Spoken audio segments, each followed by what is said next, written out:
오늘 또 그대의 최고의 날입니다.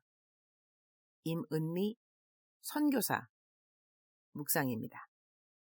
2020년 6월 24일 수요일 최고의 날.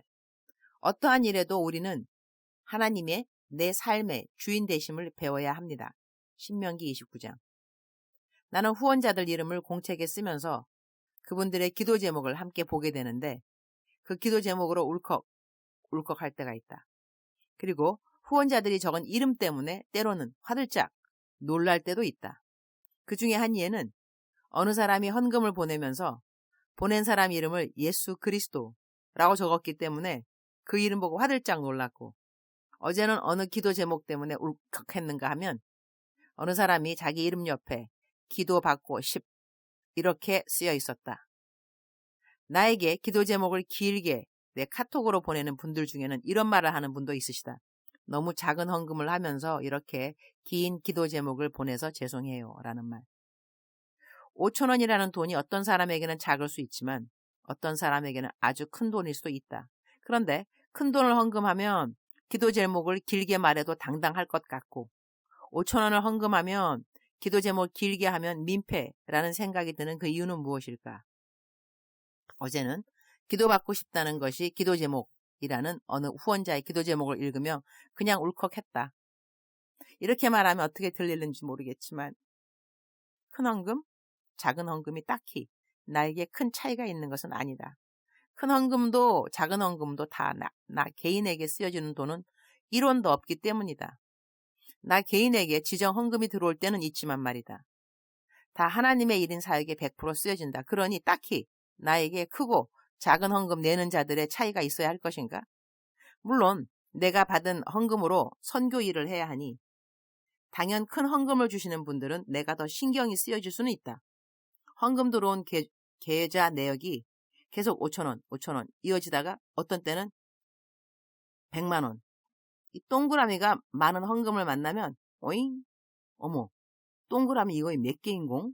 다시 세어본다. 그리고는 우와 100만 원 완전 거금 헌금이다 라는 생각을 하고 누가 보냈지? 하고 이름을 또 한번 보게 된다. 그런데 그런 분들은 보통 이름 옆에 기도 제목도 없고 내가 묵상방에 있는가 어떤 때는 이름을 일부러 찾아볼 때가 있는데 이유는 혹시 이 헌금 큰 헌금이니 지정되게 쓰여지기 원하는 헌금인지 알기 위함. 묵상방에도 없다. 즉슨 누군가가 배달하는 내 묵상을 읽고 헌금을 보냈다는 이야기가 된다. 그러니 나는 큰 헌금 보낸 분들은 모르는 분들이 많다. 감사 인사도 제대로 할 수도 없다. 이 시간을 빌어 그대 감사해요. 선교지에서 잘 사용하고 있습니다. 물질은 누구에게나 중요한데 이렇게 큰 물질을 나에게 맡긴 것이니 감사. 우리 하늘나라에서 모두 뿜빠이. 내가 쓰는 묵상을 요즘 아마 6만 명은 매일 읽는다고 생각한다. 그중에 내가 하는 선교일을 후원하시는 분은 약 3,000명이 좀 넘는 것 같다. 그러니 너무 자주 묵상에 후원금 이야기하는 것은 센스가 없는 것이니 sorry everyone. 어제는 많은 택배가 와서 감사. 많은 분들이 내가 자가 격리한다고 먹을 것을 걱정하셔서 보내주셨다. 부족한 종이 이렇게 큰 사랑을 받으니 더더욱 모든 분들의 기대에 어긋나지 않는 사역자가 되기를 다짐하게 된다.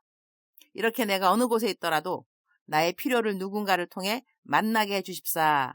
기도를 해주시는 분들의 기도를 하나님이 응답해 주신 것이니 그 기도해 주신 모든 분들께 감사, 응답해 주신 주님께 감사. 위에 했던 말을 좀 정리하자면 보내시는 헌금에 크고 작은 것과 전혀 상관없이 기도 제목 자유하게 보내주십사 하는 것이고 후원금 전혀 안 보내시는 분들도 기도 부탁은 언제나 자유하게 해주십사 하는 것. 신명기 29장 6절. 너희에게 떡도 먹지 못하며 포도주나 독주를 마시지 못하게 하셨음은 주는 너희의 하나님 여호와이신 줄을 알게 하려 하심이니라. You ate no bread and drank no wine or other fermented drink.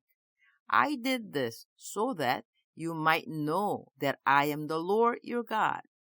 기도의 응답에는 세 종류가 있다고 한다. Yes, no, wait. 기다려라. 그러니 no 역시 기도의 응답이라는 것이다. 하나님이 된다, 안 된다, 기다려라. 이 다른 답들을 통해서 우리에게 무엇을 말씀하시는가? 하나님이 여호와이신 줄 알게 하려 함이라.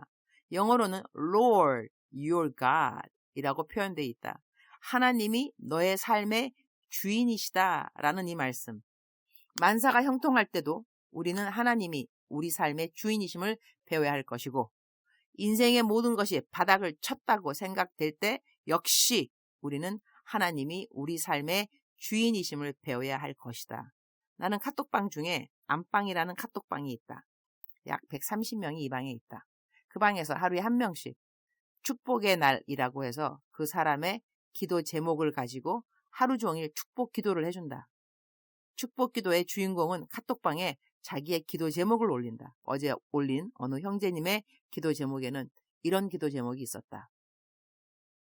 기다리고 인내하는 훈련을 잘 감당할 수 있도록. 정상을 찍었다 생각할 때 또 다른 산이 보이고, 바닥을 쳤다 생각할 때 또 다른 지하가 눈에 들어왔습니다. 이쯤 되면 이 긴 터널의 끝이 보이리라 생각했지만 이제 끝났을 거라는 이 상상이 얼마나 제 중심으로, 제 지혜와 판단으로 살아왔는지 알게 되었습니다. 하나님께서는 이길 만한 시험을 주심을 믿고 모세와 요셉과 아브라함과 같이 하나님의 때를 기다리고 인내했으면 좋겠습니다. 이 기도 제목을 보면서 울컥. 우리들의 삶이 항상 승승장구인 것이 절대로 아닌 것이다. 삶의 구비구비에 우리에게는 희노, 애락이라는 것이 있다. 모두 다 하나님이 허락하신 것이다. 이 허락된 삶의 굴곡들 가운데 우리는 기도를 하게 되는데, 기도의 응답에 yes, no, wait을 번갈아 가면서 우리는 하나님만이 우리들의 삶의 진정한 주인이심을 배워가는 것이다. 오늘 묵상 말씀, 너희에게 떡도 먹지 못하며 포도주나 독주를 마시지 못하게 하셨음은 주는 너희의 하나님 여호와신 줄 알게 하려 하심이니라. 우리에게 하지 말라 하신 어떤 일들도 하나님을 알게 하려 하심임을 기억하면서 범사에 감사하기를 기도한다. 주님, 오늘 또 최고의 날입니다. 모든 것이 감사입니다. 기도의 허락하심도 감사요. 거절하심도 감사요.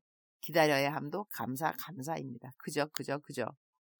우리 하나님, 내 삶을 주관하시는 하나님이심을 오늘 또 배우게 하여 주옵소서. 주님 사랑합니다. 주님 감사합니다. 오늘 또 우리 주님 저를 보시면서 하루 종일 기쁘시면 참 좋겠습니다. 사랑하는 그대여. 사랑하는 그대여. 사랑하는 그대여. 오늘 또 하나님은 우리를 성실하게 그리고 일관성 있게 가르치신다고 생각되어집니다. 하나님이 가르치는 레슨에는 정말로 여러 가지가 있습니다. 하나님은 정말로 creative, 창조력이 풍성하신 하나님이 아닐 수 없습니다. 어쩌면 그렇게도 다양한 방법으로 우리들에게 하나님의 하나님 되심을 가르치시는지 하나님은 실로 놀라우신 분입니다. 사랑하는 그대여, 오늘 우리 본질을 잃지 않았으면 좋겠습니다. Fix your eyes on Jesus. Fix your eyes on Jesus. 하나님께, 예수님께 시선을 고정하라. 예수님을 주목하라. 하나님을 주목하라. 환경 자체를 보지 말고 환경을 통하여서, 그것이 어떠한 환경이든지 간에 그걸 통하여서 하나님이 하나님 되심, 곧 내 삶의 주인 되심을 가르치시는구나. 그것을 잘 이해하고 가르침을 잘 받아들이고 하나님께 하나님이 그러셔서 그러시군요. 알았습니다. 감사합니다. 이렇게 말할 수 있는 그대가 되기를 축복합니다. 사랑하는 그대여, 사랑하는 그대여. 하나님은 그대를 사랑하시고 그대에게 관심이 너무너무 많습니다.